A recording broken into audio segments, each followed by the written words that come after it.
was the first to try to reform Lord Chaitanya's mission, because after Mahaprabhu's appearance, many unscrupulous persons began to misinterpret everything.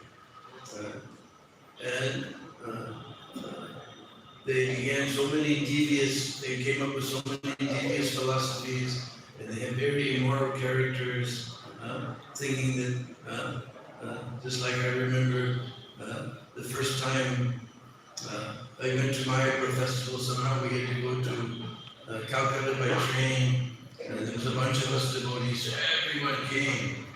It was just like we were honey, and all the Bengalis were bees, everybody, ping. And this is old days before anybody had seen foreign devotees in India, so we were boom, and nobody felt that it's right to stare at somebody. So they were just staring with unblinking eyes. Then some fellow came a little bit above the village class of people. He said, "Oh, Krishna had his sakis. We also have our sakis." And we were just so shocked to hear somebody speaking such blasphemous words. But it became like that. So Bhakti Thakur, he tried to reform this movement of Chaitanya Mahaprabhu. But he felt that it's an impossible task. So he was always praying that he get some son who would be a ray of Vishnu, who would be able to help him with this task.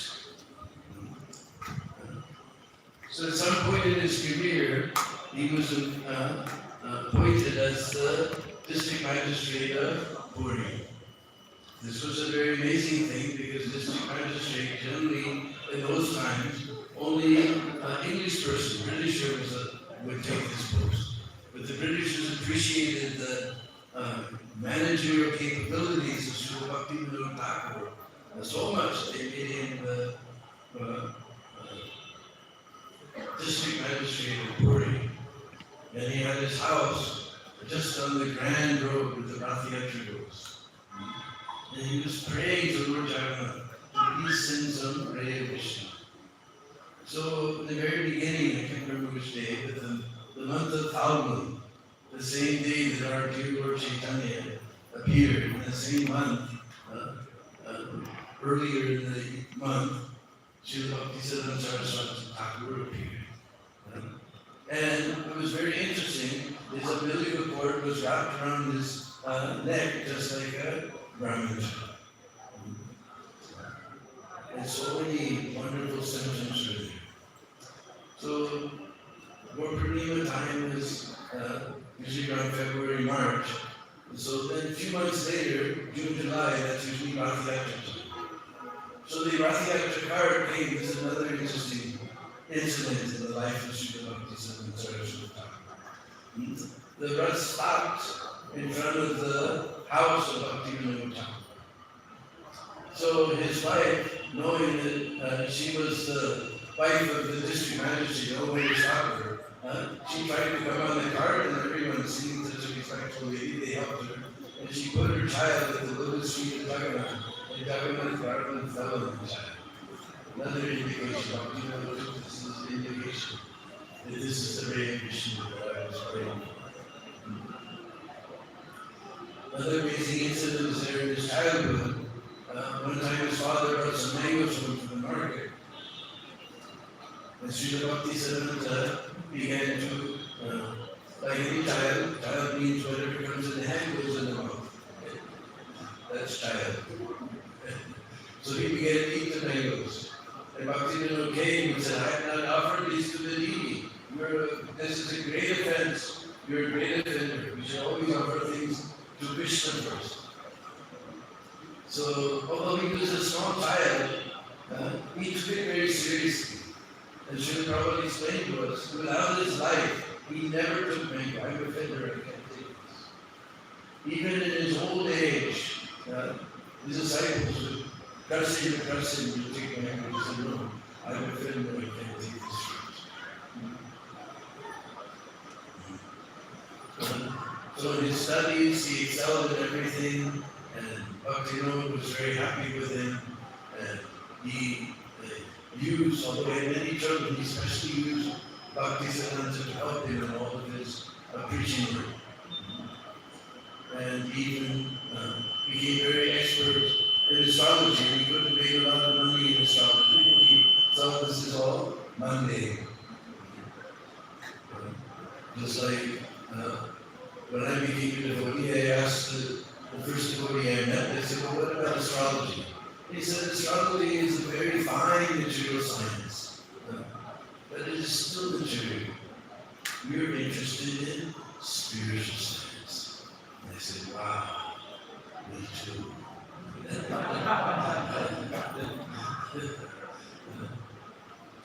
So he gave up all his astrology. He was appointed by the king of, what is that northern state?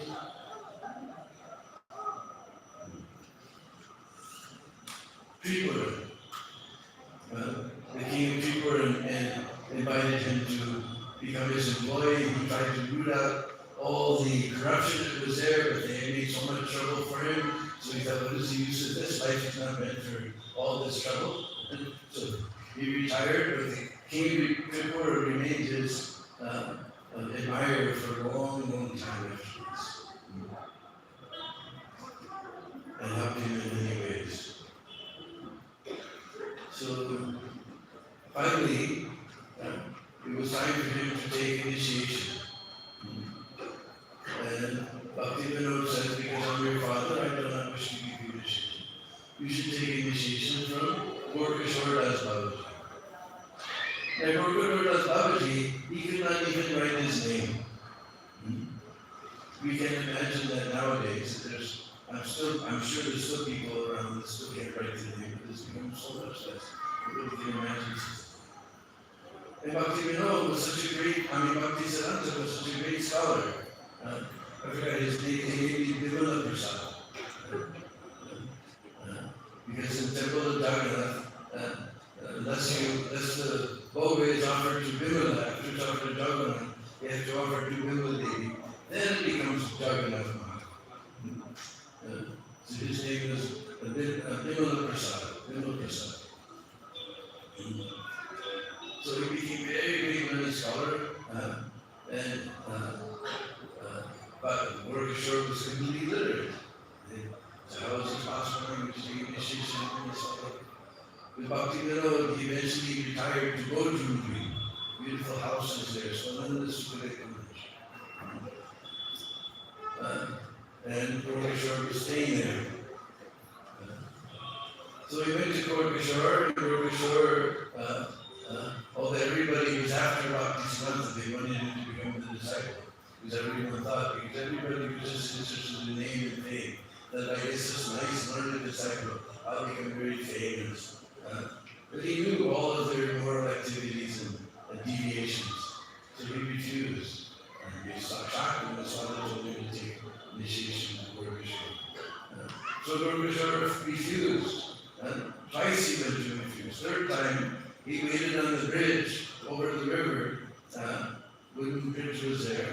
And when Gorkishore came, he said, if you don't initiate me, then my life is useless. I will jump in the river and drown myself. So Gorkishore, that's all right. So he agreed to initiate him. Sri Saraswati Devi died at that. So there's another most famous incident about when Gorkishore Das Babaji left his body, then all the Babajis in Navadvip came, and there was a big squabble about who will put him in Samadhi. Because whatever temple had a Samadhi, they would get lots of donations. Because everybody knew that Gorkishore Das Babaji was a real Babaji and they offered respect. So Bhakti Siddhanta at that time, he was still a brahmachari. He went across the river to Navadvip. And he said, I'm the only disciple of my spiritual master. That is not right. You have no right to give him somebody. He said, my spiritual master, he is completely pure if anyone who is not pure touches it, he will be destroyed. If anybody wants to give samadhi to my spiritual master, then if he has not had illicit sex with a woman for 1 year, he can touch it. If he's not had illicit sex for the last 6 months, for the last month, for the last week, for the last 3 days, and the police had arrived because they realized there was going to be some trouble. And they said, well, how will we investigate such a thing? He said, I will take their word. And everybody slowly in embarrassment turned their face and walked away. And Bhakti Siddhanta was able to give Gaura Kishore Das Babaji this samadhi. Later it was moved to Mayapur because Ganga began to flow over that place. Which is always, those days she was always changing her course. Anyway, Sri Bhakti Siddhanta was always assisting. He was like the secretary to Bhakti Thakur. He started his preaching mission in Bhakti Bhavan in Calcutta. And Bhakti Siddhanta assisted him in so many ways and preached very strongly. And he had his house in Puri. And of course, we know there was one fellow who began some focus mantra. I remember right behind our temple in Vrindavan, they have one of their ashrams. We had to listen to this certain time of the year, I guess a disappearance day or something. They would put all these loudspeakers and blow us out. If you got a room in that side of the guest house, you were very sad. And Prabhupada told us, now you chant, Nitai Gaura Radha Jai Krishna Balaram. Because you're chanting the names of our deities. It's not a focus mantra, it's chanting the names. And so we used to chant very loudly, Nitai Gaura Radha Jai Krishna Balaram. So he had many arguments with his fellow, but he had popular support. So Sri Bhakti Thakur, people were getting riled up, so he sent him away to Calcutta. He also helped to excavate and build the yoga pit that Bhakti Thakur was the one who found this place. So Bhakti Siddhanta helped him, assisted very much in establishing a beautiful temple that we yoga pit. And we always hear about the how Bhakti Siddhanta was very, very strict, very hard like a thunderbolt. But from Srila Bhakti Vikas Maharaj has written a wonderful book about Bhakti Siddhanta Saraswati, Bhakti Siddhanta Vaibhava. And there it describes how sometimes he would go downstairs where the brahmacharis were sleeping and he would adjust the mosquito nets. Because if these boys get sick, then their preaching will be hampered in so many ways. Bhakti was very kind-hearted. We never hear that. We can meet someone, just like I remember this incident. He would make sure he would come down and see that all the mosquito nets were tied properly so that the boys wouldn't get sick. He was very, very kind. He was very kind to our Prabhupada. Eventually, from Uttadanga, he established the first Gaudiya established Gaudiya Math there in Uttadanga. He made the first temple in Bhagavasar. And but later, one time he was in Radhakund. And Prabhupada was nearby on a business trip in Agra. So he came to Radhakund to meet him. And they were walking on the Sangam in Radhakund. And Bhakti Siddhanta said, Jaldi, there will be fire. Because you can see everybody was fighting over what room they'll get in the new temple. And you can see nobody's interested in just becoming the humble servant of Purakana and preaching with all prestige and name and fame. It's better I take out the marble from the temple and print books. And then, looking at Abai, he said, Abai, if you ever get money, print books. So Radhakund is a place where book distribution was born. This is a especially sacred place for all of these companies. This is so in his last days, he was in so many Gaudiyamas. He tried to send some disciples to the West, but they weren't able to do anything substantial. He was quite disappointed.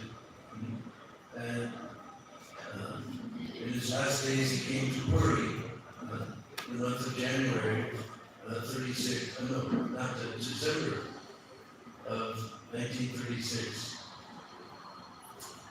And he was met, some big man in the municipality came to visit him. You've made temples all over the place, in Mayapur, in Vrindavan, and so many places. What have you done for Puri? And he sort of predicted. He said, these are my final days. What can I do now? He said, I will do this, but these are my final days. He understood that he was going to leave soon. And also in Radhikund, Bhakti established Rajasthan Supreme Court. If you're doing Radhikund quickly, you have to know there's one corner. If you go around the corner, there's a Jagannath, and you go straight, you come to Rajasthan Supreme Court. And he established Bhakti Samadhi there also. And IskconSeshadripuram. So anyway, he was staying there in Puri for some time, then he came back to Calcutta to his Bhagavad Gita, and immediately got a fever. And all the doctors came and he said, this life is temporary, so there's nothing to lament, and you don't bother me anymore. When are they going to give you an injection? He said, just give me Harinam, don't bother me with this injection. Just give me Harinam. Then he got to the devotees chant and he sang especially Sri Guru Manjari Pada. In fact, he asked Sri Swami to chant. And Sri Swami began to chant and somebody stopped him and had another devotee named Pranavananda, who was a very sweet singer. Bhakti said, no, they didn't chant. He was not interested in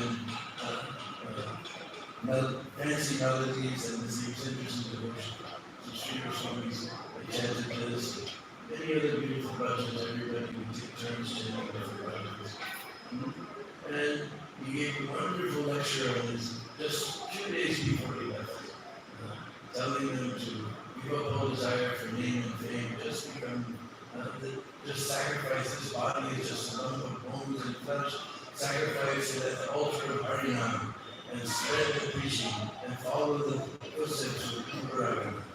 And finally, one night, before he left, he called them all, he said, I give you all my blessings, you just follow the path of Guru and Raghunath and preach the holy name, and the mission and the precepts of Chaitanya Mahaprabhu.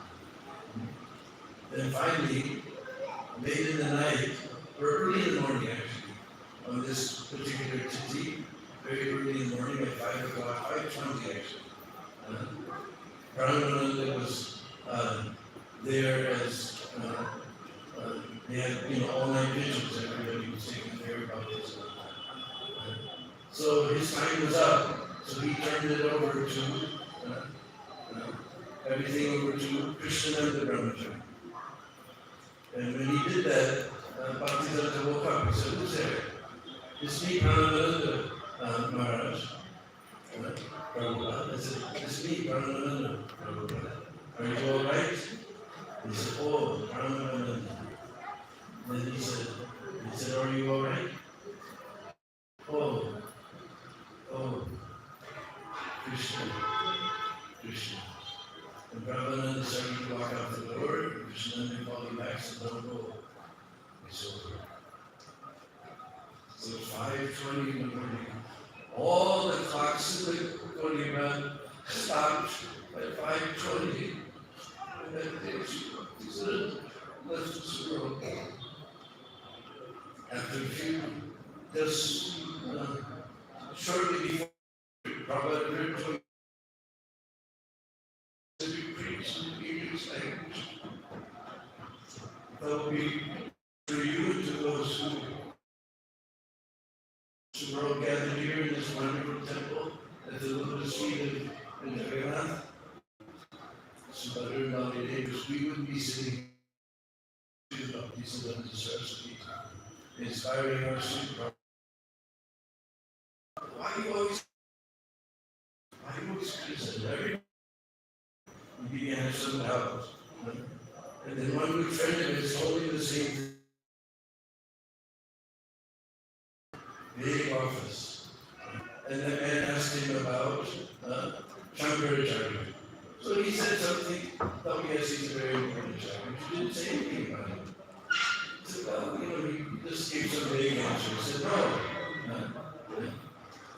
you didn't say anything about him. So then at that time there was no Chaitanya Charitamrita, but he had teaching Lord Chaitanya. He pulled it out and said, see, in Bhagavad Puran, it says that Lord Shiva will take an incarnation as Shankaracharya to preach this Maya philosophy to mislead people. And the man became very angry and began to argue with him. Viraj didn't want to get an argument, he lost everything, so he put all his pictures, all his books, all his life membership forms back in his suitcase. And the man said, you want to see my temple? He said, oh no, it's probably some big temple or something. He's going to ask me to take the prasad and everything.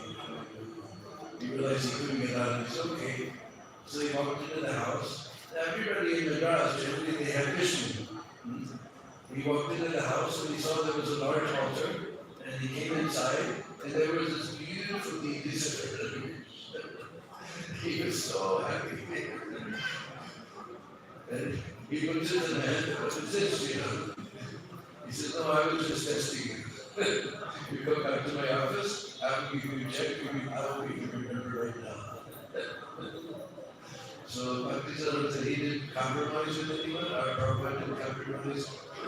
Don't worry about criticizing. Now there's even more fools who aren't supposed to criticize. We just present the real message of Chaitanya Mahaprabhu, not interested in name and faith. But Bhakti said we just want to become the dust, but Rupa and Raghuvan, and teach their mission as it is. Hare Krishna. All those societies that we don't know, so I was just, that's where I got the description of his last days as taking Strawberry Bhakti Siddhanta. So that's available in the bookstore there. How much? 3,000 beautiful hardback set, and lots and lots of work and research into this. Most comprehensive coverage of Srila Bhakti Siddhanta.